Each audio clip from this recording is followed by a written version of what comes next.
এখন যে ওয়ার্ডটা নিয়ে বলবো সেটা হচ্ছে ডিম। ডিম শব্দের অর্থ বিশ্বাস করা, বিবেচনা করা। ডিম শব্দের অর্থ বিশ্বাস করা বা বিবেচনা করা।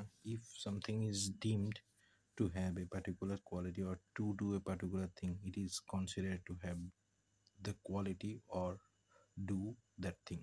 বিশ্বাস করা, বিবেচনা করা। হয়তো কোনো জিনিস যদি একটা বিশেষ গুণ থাকে, বিশেষ কিছু করতে পারে বলে ডিম করা হয়, ইফ ইউ ডি, তাহলে ওই বস্তুটার ওই গুণ আছে বা কাজ করার যোগ্যতা আছে। French and English are deemed essential to get job in a multinational company.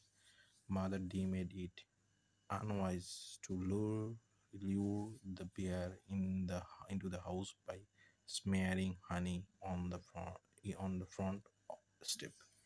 My paper was deemed to be inadequate by my teacher, and I was given a failing grade.